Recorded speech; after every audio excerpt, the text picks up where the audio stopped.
dama mës a dégg ndeysaan yàlla na ko yàlla yërëm te xaare ko àjjana firdawsi Pape Babacar Mbaye bi yoroon jeunesse su parti socialiste muy wax ma koy déglu mu ne Sénégal am na plus de ay 200 300 partis mais benn parti rek moo am muy Sénégal mu nekk wax boo xam ne dama koy dégg di ko gi ma ne xëccoo beeg bokk parti yi yëpp amul solo li am solo rek mooy Sénégal moo tax suñu taxawee gëm di liggéey ngir Sénégal te doomu Sénégal fu mu nekk di taxawal Sénégal pour lan pour Sénégal jëm kanam ay nit ñàkk nañ seen bakkan pour Sénégal ni yegg fii mu yegg tey jii mais suñu toogee depuis ba 2012 li ñu xeexoon pendant suñuy maamaati maam tey jii benn nit bu ko ñëw salfaañe teg boppam buur taxaw ne fii lu ma neex moo fi am man lu ma ne lu ñi ma àndal lu ñu neex def ñeneen ñi ku àndul ak man danaa la toroxal ba doo jëriñ doo tekki dara bu boobaa nag foofu la ñuy xam gor yi ak jaam yi man nag léegi képp ku ànd ak Macky Sall bay boo nga bokk ak man ndey ak baay man jaam laa la jàppee je pèse mes mots je le répète aussi képp ku ànd ak Macky Sall si lii muy def man jaam laa la jàppee ak foo mun a bokk nag bokk ku mu neex nag nga faral ku la neex c'est la démocratie mais nag faral nit ki ba su deful dëgg doo ko wax dëgg man loolu xamatuma ko mën nga ànd ak Macky Sall sax mais nag su fekkee ne dafa jéggi yoon nga ne ah taxaw même soo ko waxul nga wax ko ak nit mais décision bu Macky Sall jël rek waa APR dañuy applaudir Macky Sall tey jii dem na ba su taxawoon sax yàlla taxaw fii waa APR si moom la ñuy dem mu nekk loo xam ne ñun ñëpp am nañ si part de responsabilité parce que Macky Sall depuis 2012 mu jël nguur gi 2013 mu commencé def ay affaire 2014 di indi ay HTC di def ay référendum sénégalais yi toog di ko seetaan muy dérouler plan di dérouler plan di dérouler plan di def lu ko neex parce que dafa am benn erreur monumentale bu ñu def bien vrai que waa PDS ñoo fi nekk bi mu jàppee Karim Wade di def yenn yi nit ñi waroon nañ jóg wax même su fekk ak lu Karim Wade mën a def nag nit ki boo ko jàppee fekk amuñu firnde ne lii ñu koy jàpp moo ko def toujours innocent la mais nag ba mu jàppee Karim Wade ñenn ñaa ngi ree waa PDS yi génn di manifester ñu mu leen di dóor ñenn ñi di ree bañ doon ree nag ci am na ñu artu woon ne attention lii muy def nii ñenn ñi di ree dana ko def tey jii nag moo nekk tey jii ñamu àndaloon jël nguur gi ku mel ni waa PS ak ñeneen ak ñeneen tey mi ngi leen di dóor gis ngeen li xew keroog kër Khalifa Sall Sacré-Cœur suñu demee est-ce que xam ngeen ne lacrymogène police waru ko sànni si biir kër te moi dama yaakaar ne police bi léegi sànneetul lacrymogène pour disperser ay foule dafay sànni pour rey parce que c'est pas la première fois ñuy def lii mel nii kër Khalifa Sall dem nañ ba Grand Yoff kër papaam ay maire yu màgget tëdd fa ay tantam ñu leen di asphyxier ak lacrymogène ñu toog di seetaan gis nga fàttaliku dafa baax Macky Sall tey jël na décision radier Khalifa Sall ci député biñ ko fal Khalifa Sall waa Dakar ñoo ko fal maire 2 fois ñaari mandat nga jël ko radier ko comme maire waa Dakar defuñu dara te li nga koy jiiñ adduna yépp seede nañ ne moom lekku ci dara dugalu ko ci poosam da ko jëlaat jox ko ci dugal ko ci askan bi parce que loolu la ñuy wax politique sociale dafa am mooy ba fu dëkk yépp dafa am politique sociale moom sax dem na bay def loolu mooy bourse sociale yi muy joxe Khalifa Sall nag loolu caisse d'avance bi la ko doon defee mais comme ko wër nañ ba sonn mënuñu ko am liñ ko takkal fa lañ ko jaarale mais man damay wax tey dama leen di woon benn vidéo benn photo Khalifa Sall en 84 en 1984 bi Khalifa Sall di nekk le plus jeune député du Sénégal fan la Macky Sall nekkoon man loolu mooy sama question tey ba nit kooku tey nga taxaw woo ko ne ko jàppale ma am deuxième mandat te boobu amagoo sax 2 ans si magistrature bi mu ne la président luy xew suba xaw ma ko nga woowaat ko mu bañ nga ne ko dinaa la toroxal Macky Sall da ngaa fàtte yàlla ne yàlla rek moo mën a toroxal nit te yàlla lu mu bind nit moo ko si gën a lépp ma bugg leen woon tey jii benn photo boo xam naa def ñu bëri xam naa ne amuñu ko parce que Khalifa Sall nekk gone nekk assemblée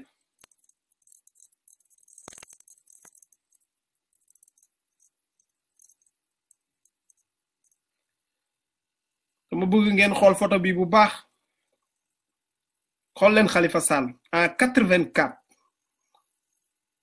1984 mu nekk député à l'Assemblée nationale xool leen photo bi nit ki la Macky Sall ne dinaa ko toroxal ba du doon dara man de damay seede loo xam ne man moom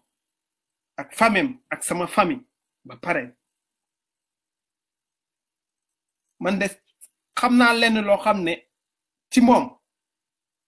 ak njabootam ak famem suñu taxawoon tey yi ñu teg famille Macky Sall fii teg famille Khalifa Sall fii ñu ne xool leen fii kan moo fi sàcc ak def ko lu bon defe naa famille Macky Sall la ñuy dem jëli ñoom ñëpp la preuve en est bërki démb la frère cadet bu Macky Sall kenn xamul lu muy nirool yàq oto jàmbur mais mujjul fenn parce que làq doom dóor doom waaye nag toroxal nit ki ba nga xam ne tey da nga bëgg dootul doonati dara da ngay fàtte yàlla te Khalifa Sall doyloo na yàlla doyloo na yonent bi doyloo na tarixa seex bu mu bokk dugg na kaso di ko vivre avec haut la main boo ko fekkee kaso sax da ngay yaakaar ne yow yaa nekk si biir mais moom mu nekk si biti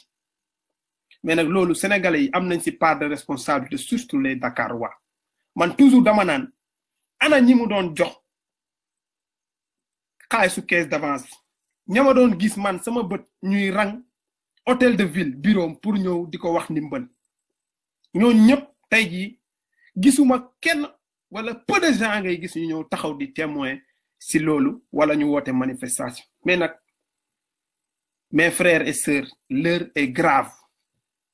fu mu toll nii se battre ou périr à jamais xeex wala ñu noppi dee ba faw parce que su paree si lii ñun ñëpp danañu takk jaam français yi yóbbu ñu delloo man nag suñ ma naree takk jaam moom man ma dee mooma gënal parce que man judduuma si jaam sama askan amul jaam te xaw ma sax kuy jaam bu ma xamee nit koo xam ne sax jaam la dinaa ko sori waaye nag peuple sénégalais ak patriote yi seen taxawaay dafa war a jóg fu mu toll nii conférence de presse ak dem manifester taxaw place de paix yooyu yëpp amatu fi njëriñ depuis 6 mois maa ngi koy wax fu nekk muy live ma koy wax wala may dem participer beneen live wala live mati ma ne problème bi li koy régler mooy assiéger place de l'indépendance toog fa tante fa comme ni égyptiens yi defoon place Tahrir loolu donc mais tey jii ñu ngi may jox dëgg parce que ñu ngi si loolu si logique boobu lañ nekk parce que lii ñii ñu mujjee moom lañu waroon njëkkee ma bëgg leen tamit aussi maa ngi leen di sant di leen gërëm yéen ñëpp ñi ma woo si problème mu Pape Alé Niang moom si boppam bëggul ñu wax ci duma ci wax sax mais dama leen di rassurer parce que gis naa nit ñi niñ may woowee bëgg xam li xew ma di leen ne bu leen si tiit bu leen si jaaxle bu leen si am leneen lu leen naqari lu am rek nañ ko jëlee jàpp ko yàlla moom bu soobee yàlla du ci wax te wax bi jotut manit duma ci wax te wax bi jotut man am sama tur ak sama famille yépp man damay gërëm ñi ma woo parce que léegi rek même pas 10 minutes avant may commencer live bi am na nit ku ma woo di ma wax si loolu mais dama bëgg yéen ñi affaire bi di def parce que gis naa nit ñaa ngi agité di wax moom patriote la il mourira patriote parce que le sang patriote coule dans ses veines ma répété waat ko du mës a trahir le peuple sénégalais. Un de nos grands ancêtres était général de Albouri Ndiaye. xeex ba tubaab bi rey ko kon nag ñun duñu judd di trahir loo xam ne dañ ko dafa nekk suñu dret ñi trahir on se connaît seeni maam dañ doon jaay nit yu ñuul ñi seeni maam wor Serigne Touba seeni maam ay poste ak grade yi ñu leen doon takkal ñoo tax ñuy wor waaye nag képp ku taxaw pour wor dëkk bii di Sénégal ak ay doomu Sénégal yàlla dina la weer ci kanamu askan bi yépp mu leer ci kanamu ñëpp man di leen di xamal lenn loo xam ne chaque jour ma waxu di ko répéter il faut ma di si ñëw tey laa leen jox information boo xam ne démb sur le table de Macky Sall la nekk table Macky Sall jël leen bi ku mu neex sondage laa leen di jox tey boo xam ne si table Macky Sall la nekk démb je pèse bien mooy moo si table Macky Sall te Macky Sall moo def sondage boobu santaane ko lu leer laa leen wax sondage bi Khalifa Sall bokku si Karim bokku si Macky Sall moo defar lu sondage am bi ay nitam dem defar ko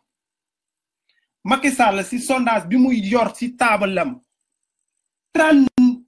39,6% la am du leen bu baax ma waxantu de 39,6% la Macky Sall am si sondage boobu te moom moo ko deflu Sonko 24%, Idrissa Seck 14%.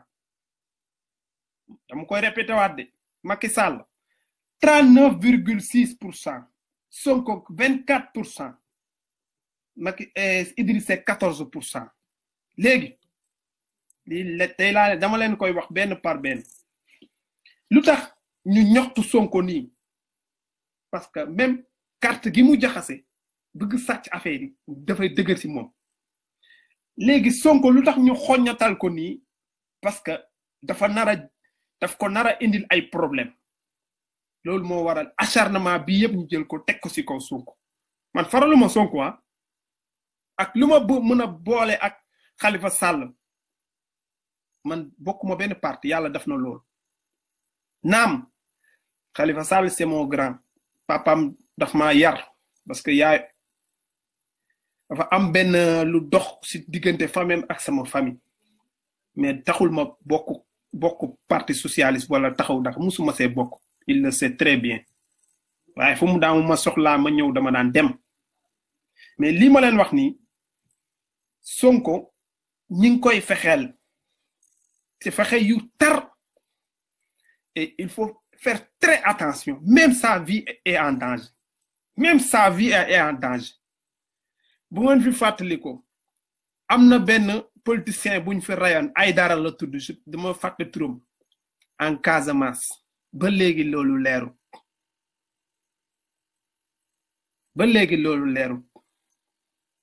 dañoo toll si jamono joo xam ne dañu ko séq ak benn régime boo xam ne fu mu toll nii toog ci nguur gi du pour defar Sénégal toog ci nguur gi pour sauver seen bopp la ak seeni intérêt personnel mu jaral leen nag ñu rey si nit sacrifier ay nit enlever ay nit gis ngeen mbuut baan lettre biñ ko bind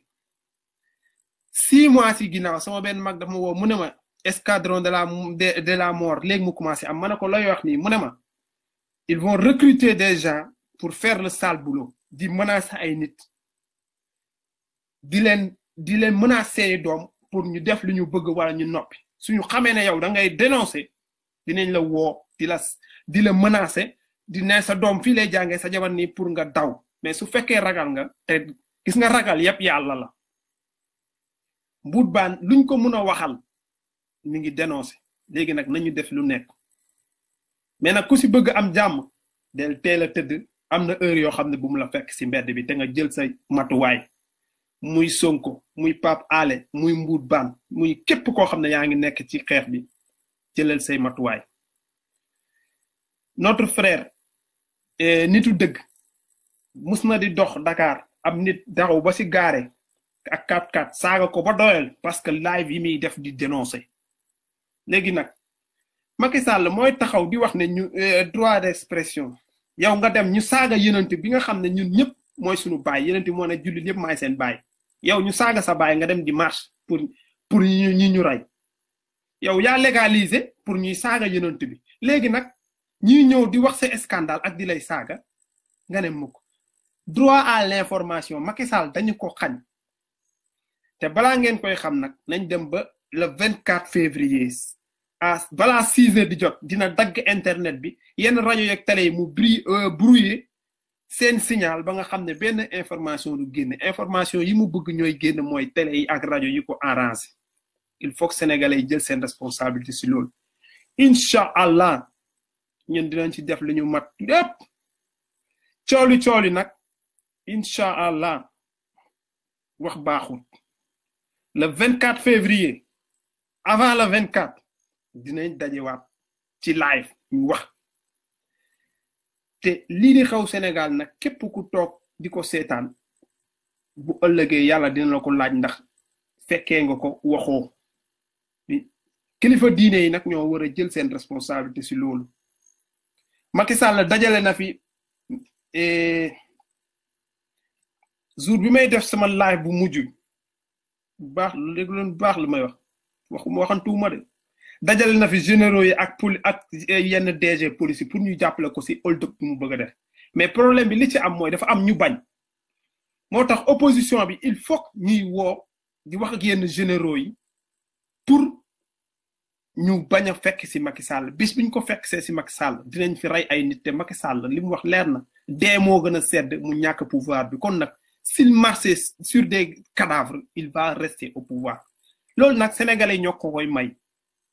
bu ñu taxawee tem jàmmaarloo ak moom nañu war a jàmmaarloo te man damaa gëm ne fii ak le 20 au maximum il faut que ñu yëngal dara suñu yëngalu du ñu dem léegi nag damaa bëgg a dugal sama benn invité mu def participation parce que dañ ci doon wax parce que lépp looy wax na am koo xam ne fekkee na ko mu joxe ci participation parce que li xew kër Khalifa Sall keroog yéen ñëpp fekkee ngeen ko gis ngeen ko am na ñoo xam ne loolu fekk na leen fa day nit ki day baax témoignage si yenn yi di am solo Seck maa lay ziar. waaw allo. salaamaaleykum maaleykum salaam maa lay ziar mon frère. Ambar naka moom. sant yàlla bu baax. yaa ngi si jàmm. nii rek maa ngi nii xoolal maa ngi si live bi sax. d'accord d'accord ñu ngi lay bàyyi nga nuyoog ñi nekk si live bi. pour ñu jël sa témoignage li xew keroog accusé Khalifa Sall ndax fekk na la fa. waaw léegi est-ce que yow.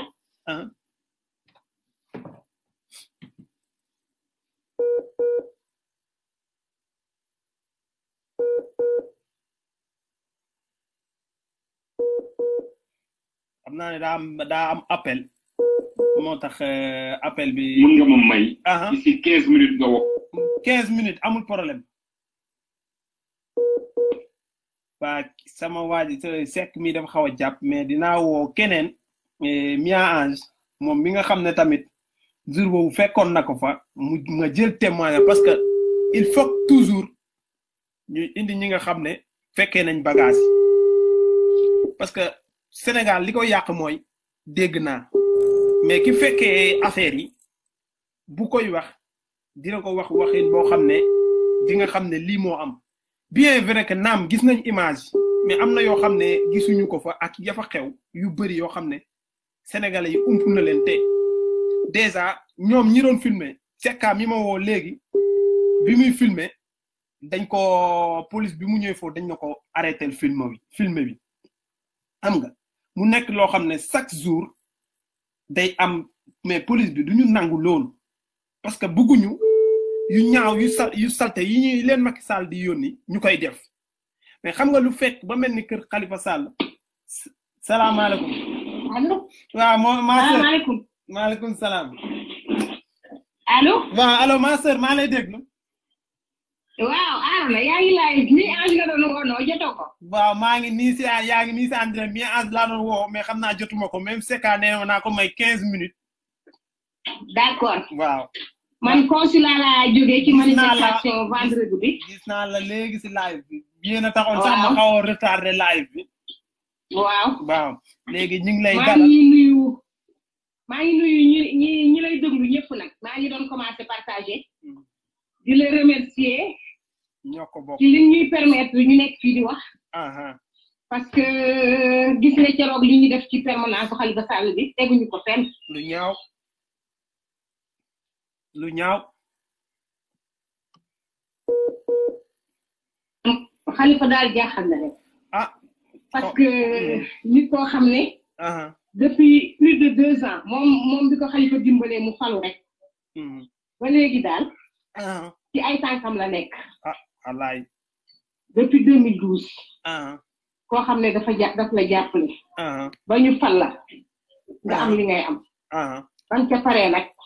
nga ne kii dinaa ko xeex. ba du jàmmarloo ak man.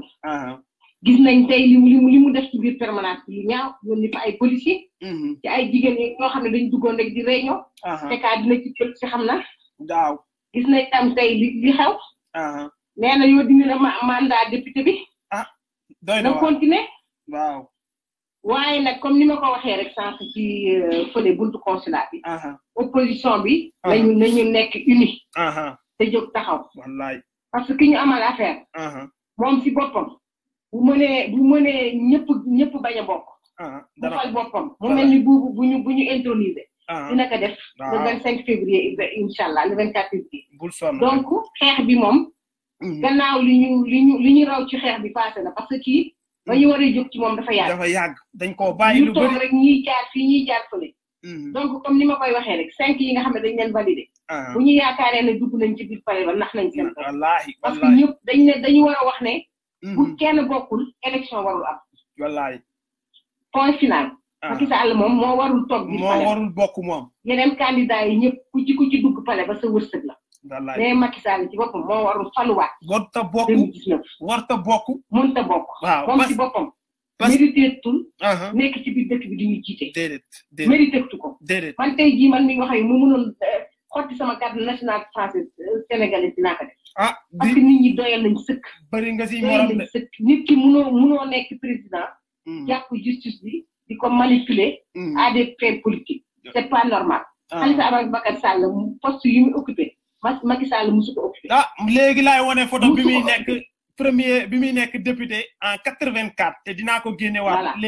léegi xaaral sax dama koy génnewaat léegi en direct bi. 83 la sax du 84. 83 la. mi ngi nii photo baa ngi nii mu nekk première année à la faculté de sciences mu nekk IST. photo baa ngi nii ñu bokk foofu man ak moom ñu bokk amphithéâtre. mi ngi nii foofu à la faculté de sciences 1983. mi ngi nii may wane xoolal photo bii mu nekk assemblée nationale. voilà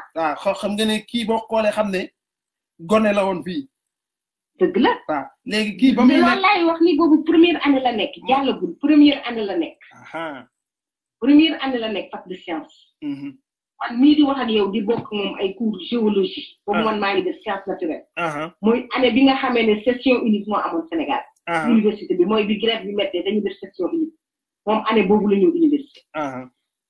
boobu Khalifa Sall député la. wallaay.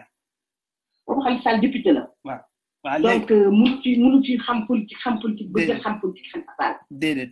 Khalifa Sall fi mu dugg ci dëkk bi moom dugg fa. demu fa de xam parce que ñi naan Khalifa Dakar rek la yem dugg fa. wallaay. fi mu nekk nii la daf ko bëgg a toroxal ba mu ne toog comme ni ma waxoon sànq rek. fi mu ne nii li ko dese rek mooy dugg rëbës ne jox leen ma yëre Khalifa Sall ma dem ak moom loolu kese moo ko. non man kay dama ne su fekkee ne Macky Sall bakkanu Khalifa Sall moo ko la soxla. na ko dem jël mu jeex. lii nii mu dem jël bal dóor ko li may wax maa ngi koy wax en direct laa lay wax de bu ko li des mooy mu jël bal dóor ko Khalifa ñun ñu jël ko dem suuli ko jooy suñu jooy dëj suñu dëj dem noppi. waaye nag dëgg la mais maa ngi lay biral rek xam naa am na ñu bëgg a dugg. di la wax rek ne.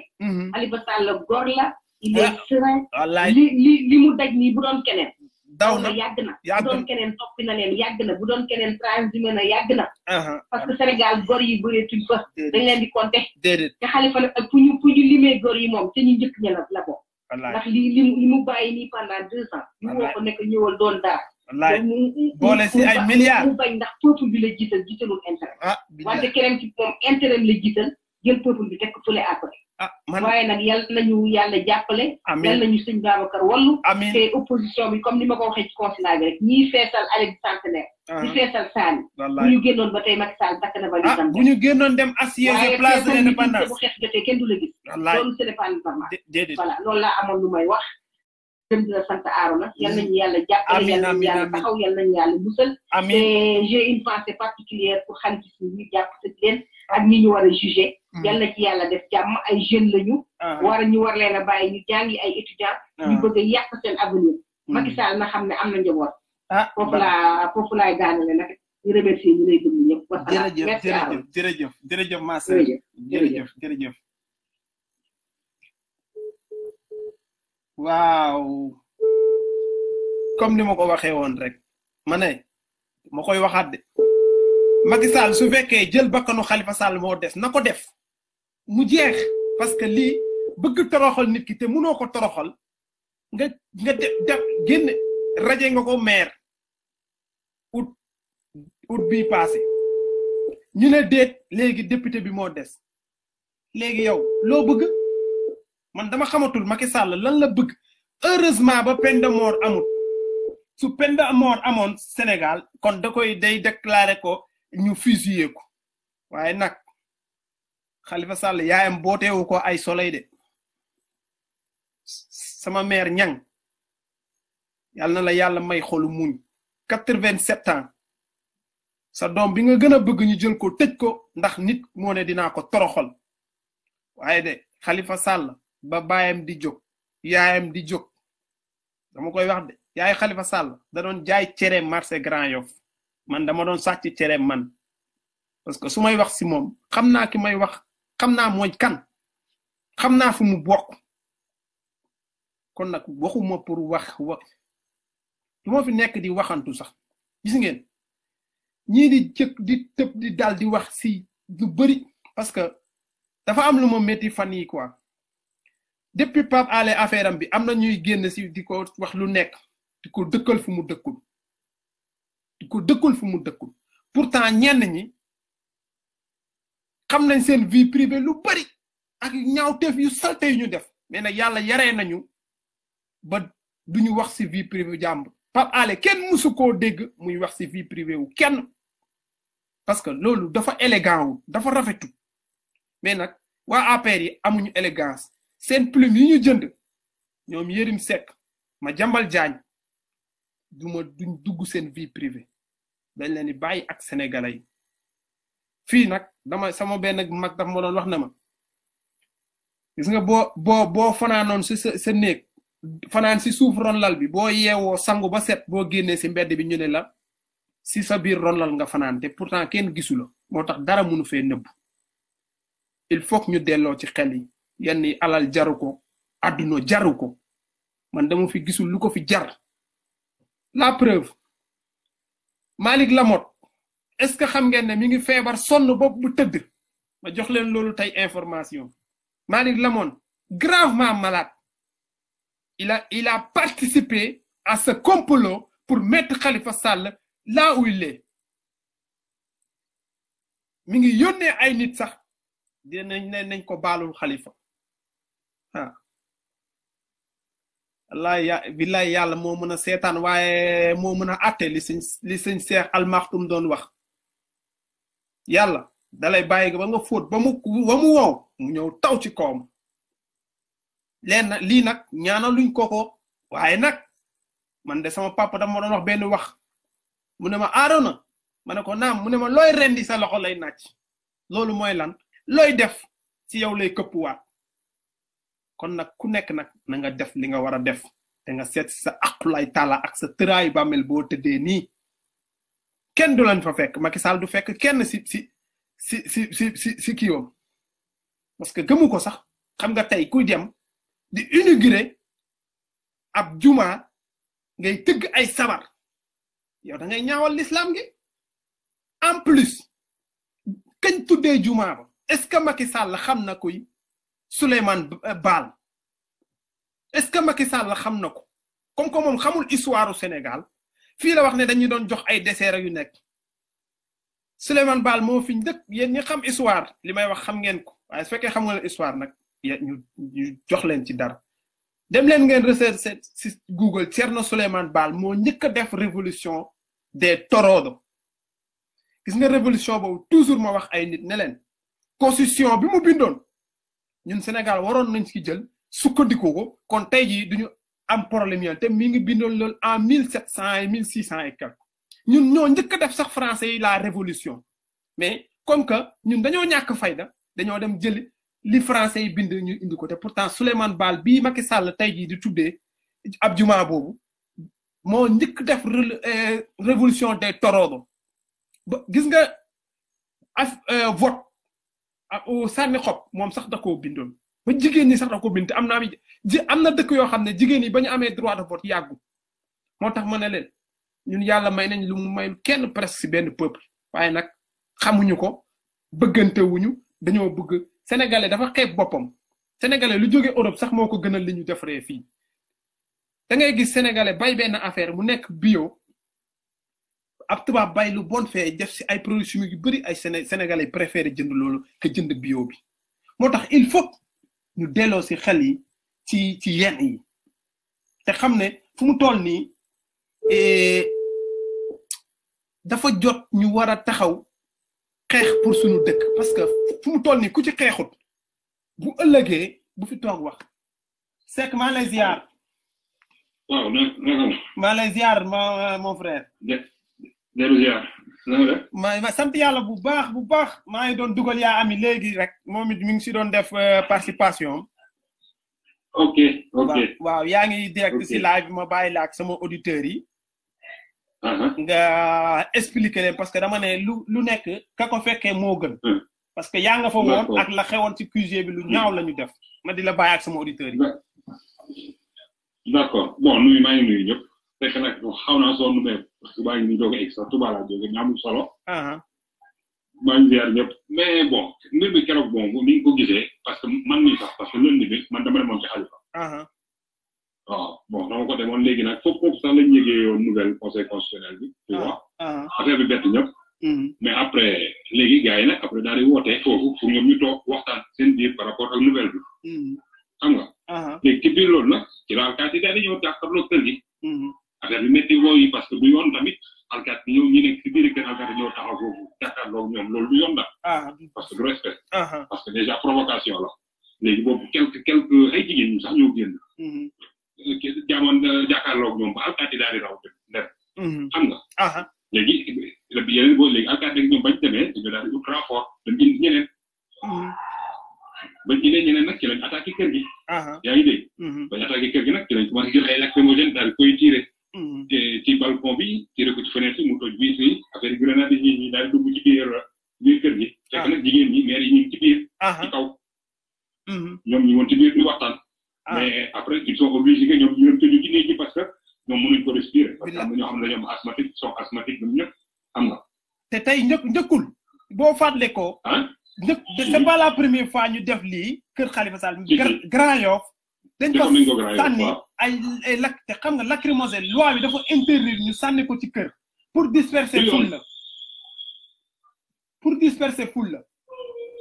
mais pour quelle raison ñuy jël di viser famille Khalifa Sall toujours di leen def loolu. man nee naa su fekkee dafa bëgg jël bakkanu Khalifa Sall ay mbokkam na ko def mu jeex. loolu moom mënu ko. waaw loolu moom mënu ko kon nag ndaxte loolu yàllaa koy dogal. wallaay dafa man si man dafa fàtte yàlla. parce que su fekkee ne moom nii mu jotee nguur gi ak fi mu jaar yëpp. keneen waroon na doxalee nii ku dul moom. waaw parce que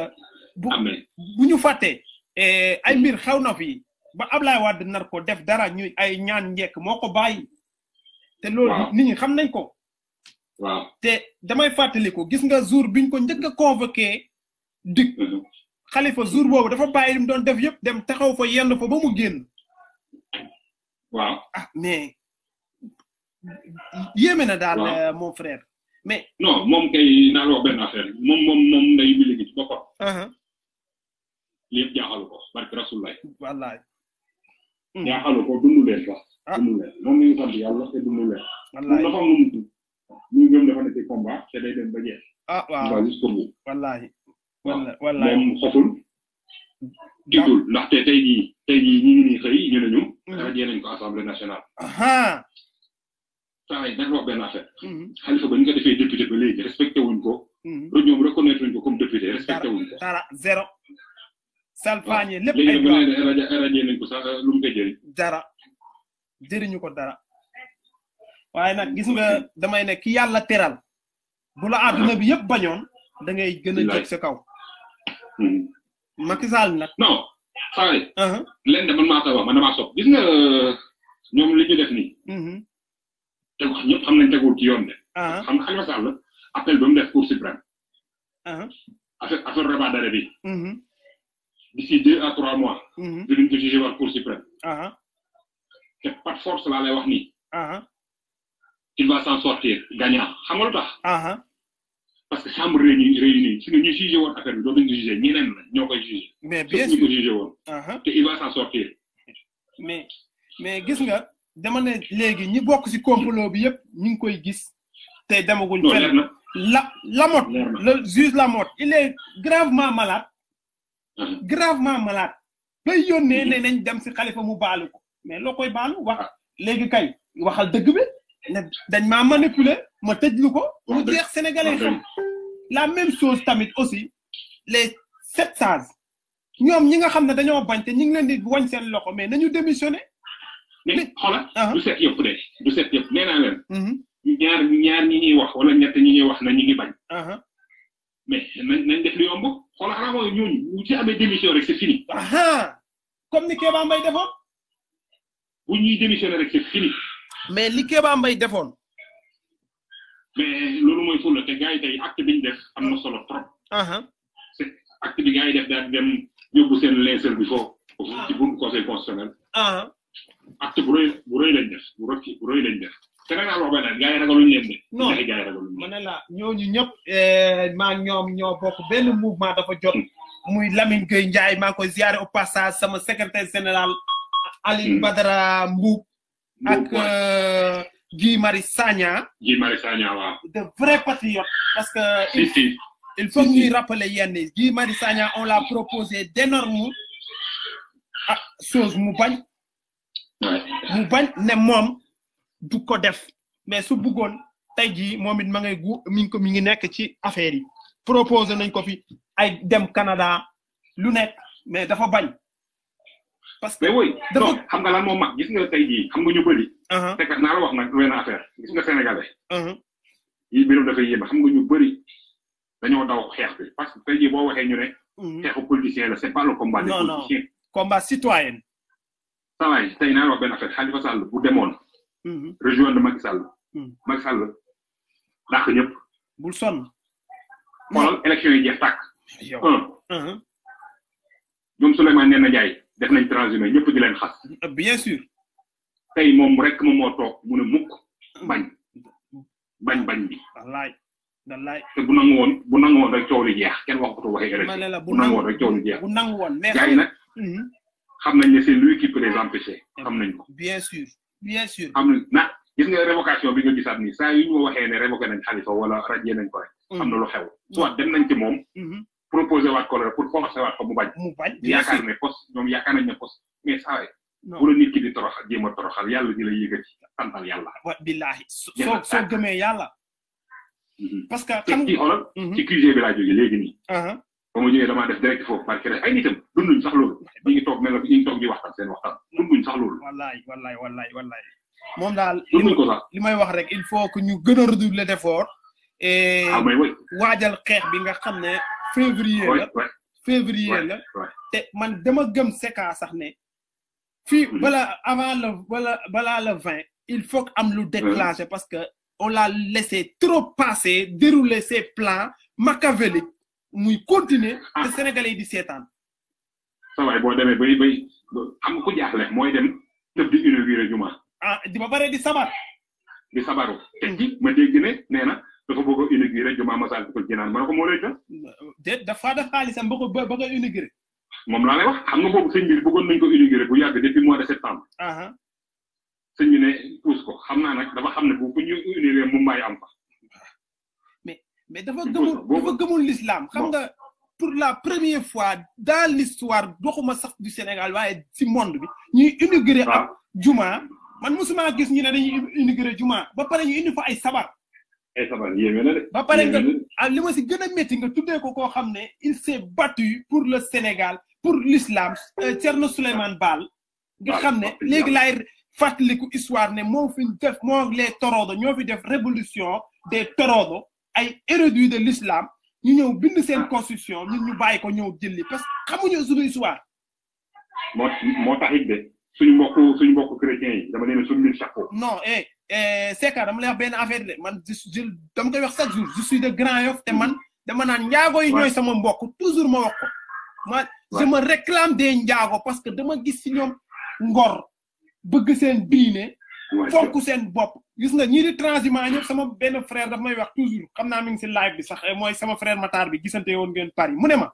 seetlu ñii di transhumant ñëpp amul benn chrétien mu ne ma seetlu sept sages yi amul kenn ku si nekk chrétien xool leen dem leen xool wax leen ma benn chrétien bu transhumé man de dama leen suppi chapeau dama koy suppi suñu église bi ci suñu fi ñu inauguré benn église ci leen fi kenn si ñoom dugg ci ay Mumbai ñu naan ay affaire comme ni ñuy xasee imam yi doo ko dégg mukk ci ñoom. voilà waaw léegi man tey xam nga li ma wax tey ma ne def na li mu def anay imam yi léegi xanaa bu subaa dinañ kaas ne Macky Sall sabar yi nga yóbbu woon pour inaugurer ab juma mais xoolal ay naafeq lañ duñ ko wax dara. weesu nañ ko moo yàlla ñuy xaar. non man dama ne sama bopp internement ñun yàlla daf ñoo jëppi ba di ñu bàyyi ak Macky Sall parce que. lii nii ñu waroon ko xeexuñu ko di seetaan yàlla jëppi ñu bàyyi ñu. yéeme na doy na waar daal yàlla nañ ko gëm rek. liñ nekk nañ ko gëm rek. waaw inchallah loolu moom. tôt ou tard on va s'en sortir dina ci génn nag. inchallah di la sant di la gërëm bu baax. waaw di la ziar. xam naa ne léegi rek inchallah yow bu fekkee yow dinañ jokkoo si fan yi inchallah. inchallah amul problème. ok jaajëf mon frère. jërëjëf xewal rek yaa ngeen jëf.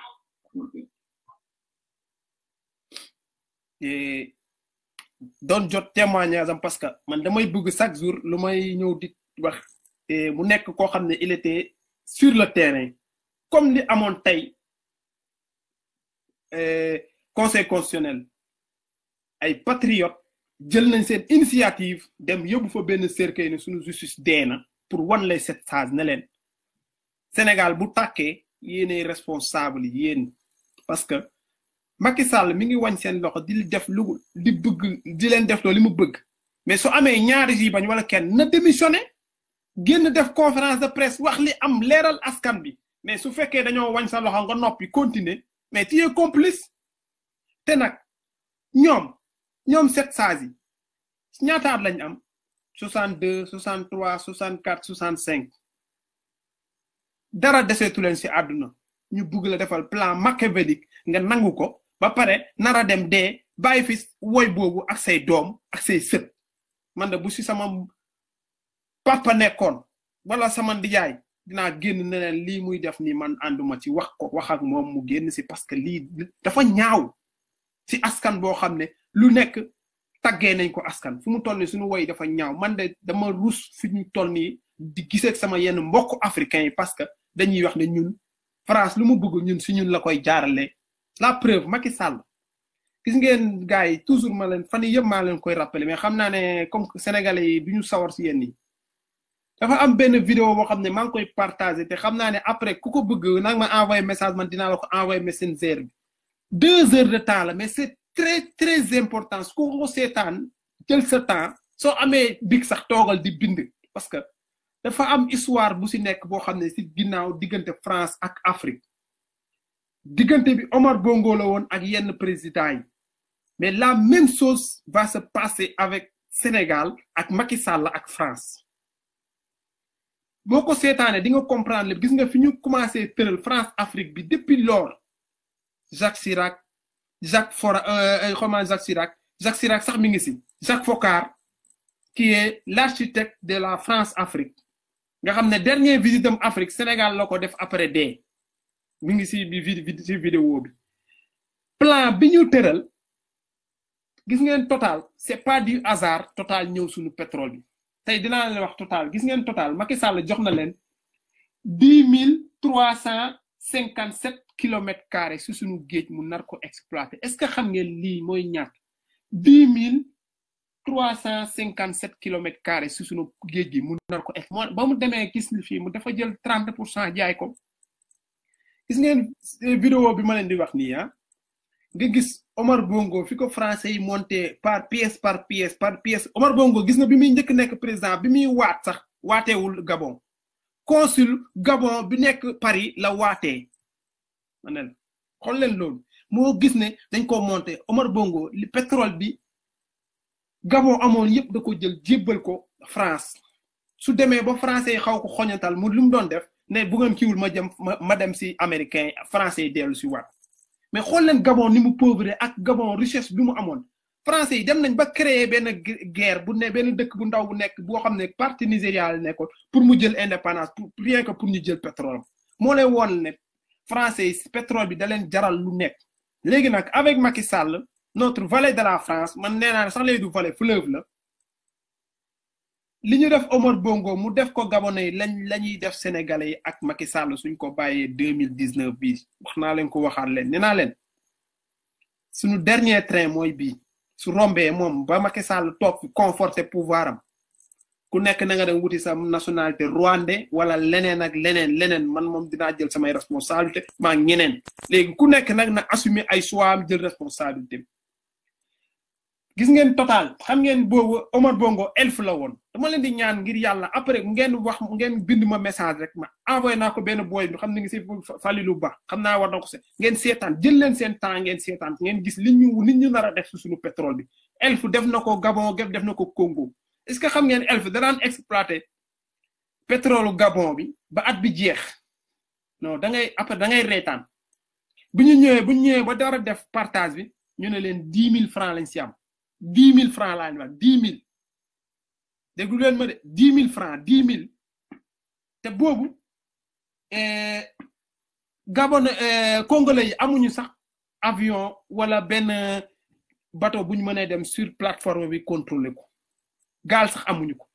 tëli bii dem ba si tefes bi elf moo ko tabaxoon mais gis nga elf bi ñu demee ba affaire yi coow li bëri mu crime français lu ñu def jël Total jënd elf Total nan la mënee jënd elf ma ne la capitalu actif elf jamono yooyu ça fait plus de 10 fois totalu actifu Total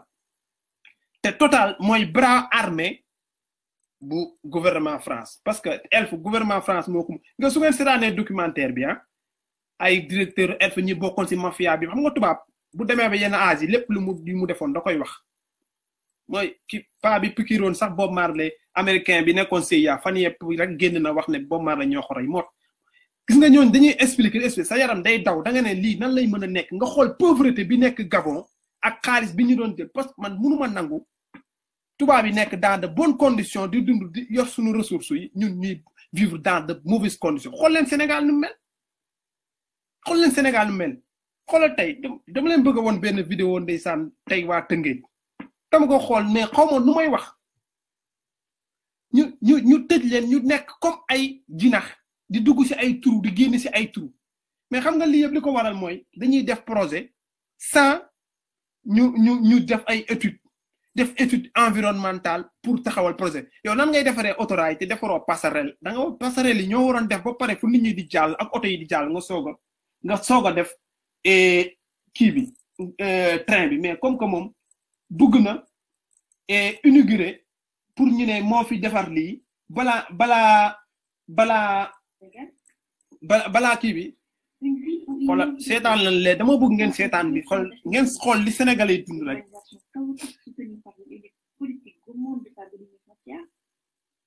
Aucune infrastructure de base adaptée aux normes moyennes n'y sont présentes.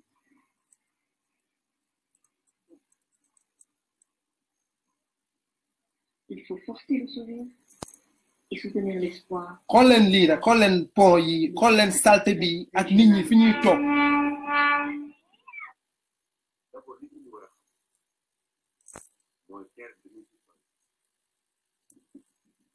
déglu leen bu baax le patriote Omar Faye.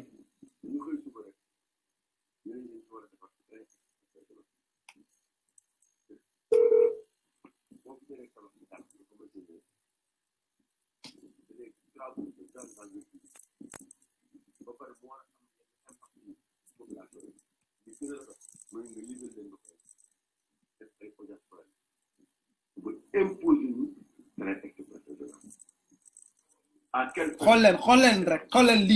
lii ban dëkk nga koy gis ci àdduna bi.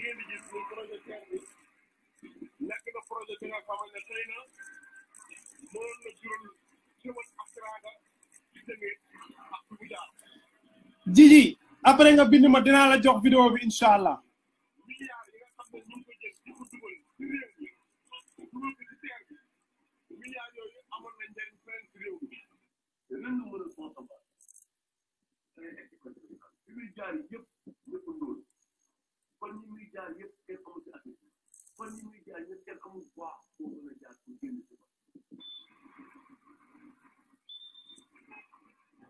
xool leen rek xool leen embouteillage bi nekk Tëngéej lii yëpp terre bi moo ko waral.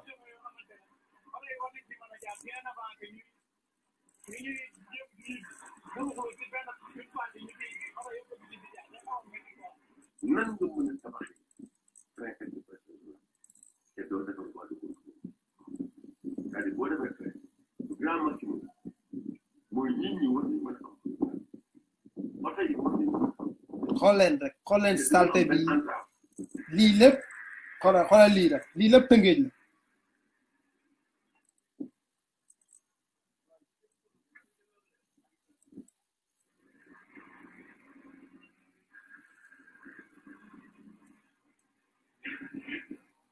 xool leen oto yi fi ñuy jaar rek xool leen lii rek regardez-moi rek xool leen ma rek ñu ne avec ça ñi ñuy wax pays émergent nanga ma xoolal oto bi xoolal lii.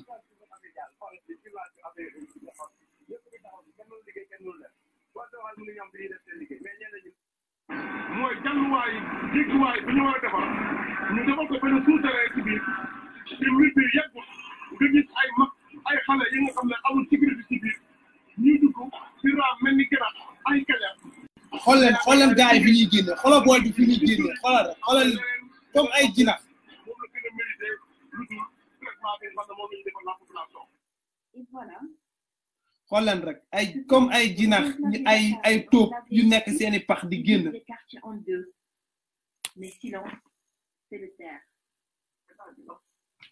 léegi man toujours dama naan xanaa nag sooy defar pour defar réew day nekk loo xam ne day jëriñ wa askan bi mais su fekkee loo xam ne day lor askan bi comme sama frère ni mu ko partagé dëkk bu ñuy def train day diviser ville en 2 parties mais da ngay créer ay souterrain wala ay passerelle pour nit ñi di mën a jàll si kii bi di dem doxi seen soxla parce que train moo demee noonu amul lii ñu gis nii si train bi amul fenn te xoolal li si gën a graaw mooy nee nañ courant lay dawee 25 000 xawma volt nañ dem xaar bis buñ fa roofee courant bi des milliers de personnes ku fa jaar dana la jaar sa kaw. xaaral ma dugal sama invité bi parce que moom mi comme que toujours mi ngi si combat bi man sax léegi dama ko naw parce que dama gis taxawaayam léegi dafa taxaw jëmmal boppam ci affaire bi bien vrai que sax. maa lay ziar. allo. waaw. yaa ngi si live bi. maa ngi lay ziar di la sant bu baax. maa ngi lay ziar. yaa ngi en direct temps yi moom defe naa yow yaay sama coach. temps yi moom gis naa ne sa yaram dafa temps yi moom ah. du ma yàggal 2 minutes rek laa ci bëgg a wax Arouna gis nga. laa jugee yaa même pas. gis naa la dégg naa la kay. voilà avant ma dem ci manifestation ndax comme dama demoon pour comme d'habitude pour récupérer pour unième fois. pour sama carte d'identité. je l'ai toujours pas reçu Arouna. mais Arouna. en fait li may wax nii c'est extraordinaire gis nga Sénégalais suñu jubulee wóor na yàlla ak yonent bi laa la wax xoolal c'est même pas l'appel da ngay sax découragé. bien sûr. waaw parce que tellement instant bi nii man Macky Sall daf ni ñuy manipuler c'est-à-dire que élection yi xoolal c'est extraordinaire xoolal Arouna gis nga même ñi nga xam ne dañoo yor seen carte d'identité ak seen carte d'électeur ñu bindoon leen ci numéro bureau de vote temps ils sont même pas sûrs de voter bien sûr xam nga ne tey jii nii j'ai vu au moins 5 personnes au consulat ñi nga xam ne dañoo ñëwoon dañu ñëw di récupérer ay seen nouvelle carte ba ma leen mais yéen pourquoi ngeen di récupérer ay yeneen nouvelle carte ñi ne leen ñoom dañoo jot ay information comme quoi que dañ leen changer seen bureau de vote kon ça veut dire que y a des milliers de Sénégalais yi nga xam ne instant bi ñi nekk seen carte d'identité carte d'électeur mais jour bi dañuy dem ba foofu prend 1 heure 2 heures de temps ñi ne leen nekkoon ci liste bi mais loolu mooy surprise générale bi nar am jour élection xam nga c'est-à-dire que l'information ne passe même pas non ñoom bëgguñu mu parler rek toog nga ne buy demee xaar le 24 février mais da ngay dem ba jour bi inchallah bu la fi yàlla bàyyee tu risques d'avoir une grosse surprise oui ma il faut que les gens passent l'information en fait. bien sûr loolu wax nañ si wax mais gis nga ñoom ñi gérer élection bëgguñu mu jàll parce que si seen xeetu sàcc la Touba def nañ loo xam nga li ñuy def mooy jël benn zone bu am votant yu bëri boo xam ne ñu diviser ko ay yeneen centre de vote léegi da ngay dem ba jour boobu kon ça veut dire que affaire bi c'est plus que grave. mais bien sûr il y a plus de 1 million de Sénégalais yi nga xam ne jot nañu seen carte d'identité mais même ñi nga xam ne dañoo jot seen carte d'identité sax c'est même pas sûr qu'ils votent. mais bien sûr c'est même pas l'appel qu'on aille à des élections. non mais dama ne la avec ces conditions là avec Aly Ngouille Ndiaye buñ si demee élection man du ma ci wax parce que loolu mooy Macky Sall nangul ngeen ko ne mooy gagné te mooy gagné par la force xoolal mais c'est ça en fait. loolu mooy wax ji. le problème bi mooy que ni instant bi nii opposition bi nii Macky Sall da leen diviser. xam nga kale yi bàyyi ñoom ñëpp dañ ko war a regrouper ne affaire yi bu ñu dem élection tant que affaire yi leerul. loolu mooy wax ji. mais xam ñi nga xam ne instant dañoo valider seen candidat que ce soit Sonko Idrissa Sall Idrissa Seck kon pardon ay autant ñeneen ñooñu même bu ñu demee à ces conditions là. ils perdront. mais bien sûr déjà tout contrôlé. xoolal gis nga Arouna man c'est la 8e fois. que may dem consulat pour réclamer tey dama ne du ma génn ko tant que waxoo leen ma à chaque fois quand je viens vous me dites que il faut revenir dans 1 mois wala dans 2 mais j'en ai marre. voilà billahi wallahi taala dañ ma mujj yóbbu ci bureau consul bi ma ne leen mais man j'en ai marre à chaque fois je laisse mon boulot je viens ici ngeen ne ma sa carte ñëwagul mais lan moo xew kooku xool ne ma oui votre carte soit elle n'est pas encore faite wala soit qu'il y a un problème yow vous imaginez. mais ñoo ko tey depuis mois de mars. ñoo ko tey. loolu yëpp xam nga c'est-à-dire que yow boo xam ne yow bu nekkee ne yow affaire bi traitable la da ngay dem benn yoon 2 fois da ngay décourager mais man je vais pas me décourager parce que carte bi billahi wallahi taala sama bakkan laa ci teg je vais me battre jusqu'au bout parce que je suis une Sénégalaise j'ai le droit de voter comme tout le monde. bien sûr loolu mooy wax ji. bien sûr beneen dernier message bi may lance Arouna gis nga affaire yi il faut qu'on se lève il faut que la population sénégalaise se lève. gis nga bu ñu foogee ne affaire de politicien la c'est pas l'affaire de politicien. voilà benn parti. voilà une Sénégalaise est fière de l'être. mais ñun ñoo war a mun a fajal suñu bopp affaire yi. gis nga jeunesse sénégalaise amuñu quand y a la lutte wala bu kii amee tout le monde stade bi ay tu vois ay plus de 60 000 de personnes. voilà mais où est cette jeunesse là. je comprends pas regarde le dernier combat de Modou Lo ak kii Balla Gaye à 13h stade bi commencé woon na fees. bien sûr jeunesse sénégalaise. mais bien sûr je comprends pas affaire bi mun nañ ko fajal suñu bopp comme on a dit il faut menacer les intérêts des Français. mais faj ndayu autant yi faj ndayu. total gis nga loolu bu ñu ko defee loolu mooy xeex bi war a am ak déclencher intifada si mbedd bi. xoolal gis nga loolu xoolal gars yi dañ koy ay petit groupe lañ koy def ay Guédiawaye Pikine gis nga ko kii ni nga ko waxee police bi mënul gérer loolu. mais nag dama lay jox benn information boo xam ne avec la complicité du gouvernement français gis nga gars yi dinañ génn di def yooyu mais xam nga wax la gis nga jouru parrainage bi dafa am lu bëri loo xam ne nit ñi xamuñu ko moo tax ma ne gis nga yenn saa yi du ma bëgg wax mais j'en ai trop d'informations gis nga jouru parrainage bi sénégalais yi génn nañ de mais armée français bi nekk Sénégal ñoo am seen satellite je pèse bien moom dégg nañ ma déglu bu baax ñoo am seen satellite boo xam ne dafa tiim Dakar léegi fu ñoom ñoo doon informer police sénégalaise bi fu rassemblement yi di am chaque instant fu rassemblement police day taal ay oto dem fa loolu moo tere jour boobu. mais Arouna loolu c'est logique parce que ñoom leur intérêt et leurs intérêts sont menacés. mais France instant bi nii xam nga ne Macky Sall ki ci pouvoir bi arrangé wu ko. non au Sénégal. non mais gis nga Arouna. man je reste persuadé que ne un peuple déterminé amul kenn koo xam ne mun na taxaw ci kanamam. wallaay xam nga loolu mooy wax ji la jeunesse sénégalaise laa la wax au Sénégal y a que des jeunes où est cette jeunesse là où sont les étudiants ñi nga xam ne dañuy toog bu ñu xëyee benn 1000 francs duñ ko mën a am mais affaire bi xoolal yanaa maar affaire bi toog fii di pour parler rek loolu faju ko il faut que sa base même opposition bi nii sax nii opposition bi sax ñoom ils sont à l'aise parce que ñoom ils ont une maison leur famille bu ñu bëggee ñu quitter Sénégal ils vont le mais bien sûr affaire de opposition bien sûr affaire de parti politique c'est l'affaire de xam ne de tout un peuple c'est la population sénégalaise qui doit se lever loolu mooy wax ji mais toog fii rek te gars yi il faut qu'ils apprennent à sortir un peu mais pas bu nekkee ay quelques personnes ñoo yéegee à la fin sax yow tu vas te ridiculiser mais bien sûr il faut que les gens se lèvent bien sûr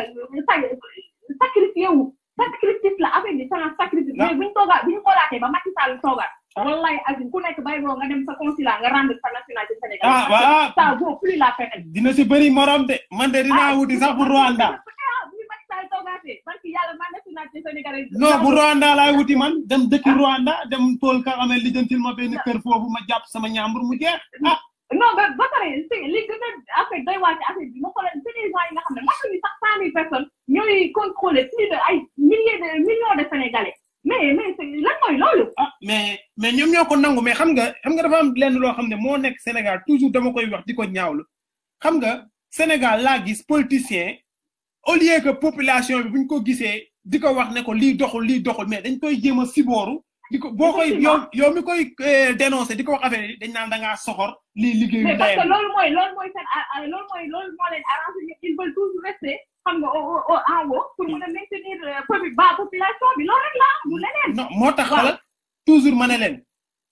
régime yi fi jaar yëpp éducation Sénégal soxalu leen dérangé wu leen mais où est le fils de Macky Sall où est le fils de Aly Ngouille Ndiaye ñoom ñëpp non il est à Londres keneen ki mi ngi aux États-Unis am na diplôme am pare na waaw léegi nag ñooñu nag ñoo dara waat duñu diriger waat mais pour luy ndayam ak lan mooy bàyyam mais ñoom ki nga xam ne moom dafa dem université di jàng kooku amul droit ci dëkk bi non kooku doomu baado la bi am mais loolu peuple bi moo si war a jóg xeex ko mu jeex benn yoon parce que ça n'a trop duré loolu kese la affaire bi ñun ñoo ko mën a régler suñu bopp kenn ku nekk xam nga sénégalais yi nekk Europe aussi j'aimerais aussi lancer leen message nañu bàyyi seen complexe bi gis nga fii même boo fi amee nationalité du sax tax nga ñu gars yi considéré comme ni ñuy wax gis nga ni nga waxee bant lu mu yàgg si ndox du mu sa nekk jasit non si bu leer ça veut dire que tubaab bi yow même ku la joxee nationalité sax considéré wu la tout temps mu lay xool comme un nègre lu leer nga wax sénégalais yi dafa dañuy waxtaan ak sénégalais sax est-ce que vous êtes inscrit sur la liste des Sénégal élection yi man lan laa koy de élection Sénégal mais tu as envie de pleurer mon frère non c'est vrai lu leer nga wax laa lay wax wóor na yàlla xoolal il se considère même si comme des sénégalais ñoom pour ñoom sénégalais bi c'est juste parce que le passeport bi rek moo lay ci intérêt pour ñi nga xam ne dañoo am séjour ñi nga am nationalité moom il se considère même plus comme des sénégalais mais alors que yow tubaab bi faale wuñ sa maam tey jii yow gis nga bu baax way dëkk bi fii nu mu méttee tout le temps lu kii ñu ne c'est les africains mais alors que yow africain bi yow tu as tout dans ton pays yow léegi lan moo la defee mooy il faut que tu te battes il faut qu'on se batte à bien sûr ma ne la man de depuis très longtemps maa ne suñu xeexul duñu am dara te xoolal loolu. non kon on restera des hôtels. non ma ne la mais nag dafa am message yoo xam ne suñu dirigeants yi nga xam ne ce sont des panafricains des patriotes ku mel ni Patrice Lumumba Sékou Touré Kwame Nkrumah ñoo ñëpp dañ doon wax ni sans la lutte on n'obtiendra rien te ñun nanguwuñu xeex ba léegi. oui c'est la lutte libère il faut qu'on se lève loolu rek la Arona leneen li pour ma jeexal ko parce que xam naa ne am na ñu bëgg a dugg lu bari wala bëgg nga continuer sa la benn affaire bi moo doon kii man c'est quelque chose qui me tient vraiment au cœur mooy Pape Alé Niang yow gën sax bëgg ma wax ko mais Pape Alé Niang man c'est un patriote parce que koo xam ne il a jamais changé de position taw Ablaye Wade dañ doon wax naa dafa contre Ablaye Wade tey jii on dit la même chose sur Macky Sall kon ça veut dire que kooku dëkkam rek moo ko ñëwal Sénégal kese tey il pouvait rester dem ci côté Macky Sall moo doon beaucoup plus facile kon peut-être il aura des millions comme le petit violeur là comme il l'a fait xam nga ne kooku noonu su nekkoon Sénégal c'est un état c'est un pays de droit kooku noonu c'est 10 ans wala c'est 20 ans teg na parce que mais Macky Sall moo ko libéré Macky Sall ma jàmbal jàng ko n'en parlons même pas les mercenaires de qui Pape Alé Niang man j'aimerais bien que toute la population soit derrière lui parce que il a jamais changé de position kooku mën naa gëm ne bu ñu ma joxoon kaamil wala ma mais à couper quelqu'un qui nga xam ne est digne sénégalais yi nag xoolal nañ bàyyi rek naan wuy patriote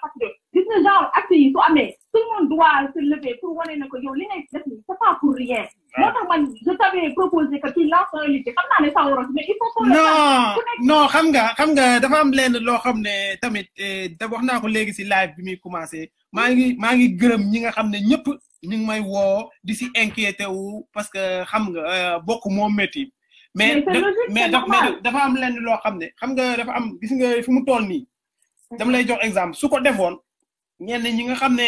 ñu ngi wax di lañ naan wala mi ngi nii dóorkatu marto la dafa bëgg am xaalis si kaw sénégalais yi xam nga. voilà je sais mais xam nga dama lay wax gis nga dëgg la non wuy ma. parce que nit bu lay liggéeyal yow aussi foog nga rendre ko l'ascenseur loolu rek nga ko mën a remercier xam nga. wuy ma dama lay wax moom il est resté digne et nekk fi mu nekkoon. même bu ko ak lu munti am ak lu Alaaji Njaay mën a def dina am liggéeyam dina am suturaam loolu rek moo am solo yeneen yi. waaw loolu moom on a disconvient amul solo moo tax bëgguñu aller vite en besogne moom soo ko waxee sax danaan il faut rester zen nañu toog xaar ab lu am rek yàlla la peut-être xam nga li may wax ne yàlla ku nekk bind na sa jël li nga war a am ak li war a am kon bu ñu dem ma bàyyi la ba continuer daal mais en tout cas laissons-nous pour dire que ni moom ça suffit parce que sinon buñ ko deful ba nii rek la ñuy continuer jusqu'à encore 1000 ans on sera toujours des éternels soumis quoi en fait et c'est désolant mais buñ ko nangoo buñ ko nangoo léegi man toujours comme ni ma koy waxee rek exactement 2019 voilà liggéey bi nice ñoo far yéen a ngi def liggéey bu rafet mooy loolu daal jaajëf waaw kooku réel système la boo xam ne léegi rek la nekkoon si manifestation Paris bi parce que ñoom tous les vendredis ñu ngi Paris foofu Trocadéro di manifester depuis plus de 6 mois ñu ngi si parce que affaire bi dafa nekk loo xam ne affaire citoyenneté la affaire patriotisme la parce que sa dëkk moo soxla mais bu ñu toogee di xalaat ne élection yi ni mu waree doxee affaire politique la non affaire Sénégal la sa dëkk moo soxla mais il faut que sénégalais bàyyi seen lâcheté bi bu ñu wootee ñuy daw ñaata sénégalais ñoo nekk parité pourtant ñoom seen chaque vendredi ñu ngi fay dem les mêmes têtes nga fay gis te pourtant mën nañ feesal foofu mais toujours il faut que peuple sénégalais di wuyu si yenn xeex yi bu ñu ne combat citoyen parce que léegi lu ñu gëm mooy man duma xeexal policier mais nag naam d'accord suñu waxee ne 2012 ak 2000 dañoo xeex pour politiciens yi ñu wor leen d'accord Abdoulaye Wade am na yu mu def am na ay erreur mais on est à refaire léegi dañoo ñëw koo xam ne moo gënoon yées si gars yi ñu fal ko mais dama leen di bëgg a wax leen loo xam ne toujours moo ko mais Sénégal musuñu décider suñu président à part Abdoulaye Wade gis nga Macky Sall 2012 bi ñuy taxaw 2012 avant élection yi bi ñuy taxaw place de l'Obélisque di ñaxtu foofu ab tubaab ñëw na wax ay ñoo xam ne du ma wax seen tur parce que ils se reconnaissent ne la France a son candidat et il va gagner ñu ne ko kooku mooy kan mu ne leen Macky Sall mooy gagner élection yi dama koy répété waat de 2012 avant élection yi bi ñuy taxaw place de l'Obélisque ab tubaab fekk nañu fa taxaw nañu France am na candidat am te candidat mooy gagné te mooy Macky Sall ñun ñëpp ñu koy xulli parce que Macky Sall yorul woon programme bi gën mais toujours am na yuy xew si suuf moo tax léegi nag dafa jot pour ñu mën a tànn ñun suñuy njiit parce que su fekkee France moo tànn Macky Sall France rek lay liggéeyal te gis ngeen la preuve lu ma ci gën a métti tey la mi ngi xoolal muy wax entrepreneur nationaux yi ne da ngeen di góorgóorlu ni ñuy góorgóorloo te yow li fi baax yëpp nga jël ko jox ko tubaab yi yaa fi wax ne Afrique guerre yi fa am ak feebar yi fa am ku fa ñëw di investir da nga ko war a jox lépp kon ñun africains yi lu ñuy def dañuy tëdd di nelaw wala di yelwaan suñu ko def li ñu war a def mooy taxaw xeex jàmmaarloo ak moom wax di jeex tàkk léegi nag fa laa bëggoon tëj sama live bi parce que mi ngi guddi te maa ngi bëgg a dem reeri am ñangeen laa lekk rek laay liggéey mooy loolu di leen sant di leen gërëm yéen patriotes yi ma doon seetaan yépp aussi di leen dellu di leen gërëm si affaire Pape Alé bi ni ngeen ñi si nit ñi taxawee gis naa ko kontaan naa si ñi si bëri ñu ngi may woo di ma imal leen faut rester zen les mêmes paroles moom loolu la ma wax du ma si sori buñ si war a bu wax bi jotee dañ ko def Sénégal moo taxoon muy xeex mu may xeex sama beneen frère de xeex ak ñeneen ñëpp man nee naa leen képp koo xam ne Sénégal moo la ñor man tu es mon frère ku ma bokkal sang nag te Sénégal xeexul sa intérêt personnel nga jiital man xawma la man yéen ñi may seetaan nii ak ñi may partager ñi may commentaire ak ñi may man di xeex bokku xeex bi man ñooñu ñooy samay frère je le dis haut et fort que chacun prenne ses responsabilités ñu jële fi li fi nekk mu jeex te di leen sant di leen gërëm ma delloowaat leen waxaat leen sondage yi nga xam ne moo nekk si table Macky Sall wax naa leen ko dama leen koy jeex comme que live baa ngi jeex dama leen koy waxaat sondage yi bërki démb la tegu si table Macky Sall te Macky Sall moo ko commandité woon ñu jafal ko Macky Sall mi ngi am si sondage bi 39,6% ak kii yi mu def yëpp amañoo yi mu def yëpp Sonko 24%. Idriss Seck 14%. lii Macky Sall mi ngi ak moom du ma waxantu de du ma waxantu loolu moo waral nag ñu bëgg a xeex Sonko ndax 24% yi ndax lii day dem deuxième tour lii moo waral ñoom Moussa Diagne du ma tudd seen tur ak ñoom Yérim man Yérim musuma doy sama benn promotionnaire bu ma jàngandoo sax moom si moom bu nekk Almadi moom ma musa woo mu ne ma booy il faut faire très attention avec Yérim Seck ma ne ko mu ne ma chaque semaine mu ñëw bureau Youssou Ndour te xam nga ko ànd ak kuy ñëw def noonu ak Youssou Ndour Macky Sall ngay liggéeyal livre Macky Sall bi sax am na ñuy wax ne moo ko bind parce que Macky Sall amul temps bu mu bindee livre nelaw ak lekk rek ak yeneen yi la fa nekkee bu fi kenn taxaw naan c'est une institution pour il faut le respecter avant muy respect réciproque ce président bu respecté wul ce peuple li am nii yëpp moom la Sénégal musuñu fee saaga président Abdoulaye Wade sax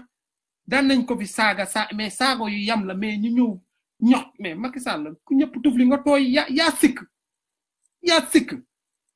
te yaay médiocre bi soo amoon noo mel sénégalais yi duñ fi taxaw di la saaga le président le plus insulté dans l'histoire du monde te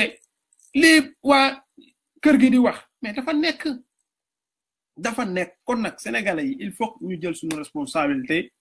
et kon ne xeex bi léegi nag xeex bi comme que ñun ñu ngi ko def fii li si des moom in the house kër ga lay dooni liñ naan the future will tell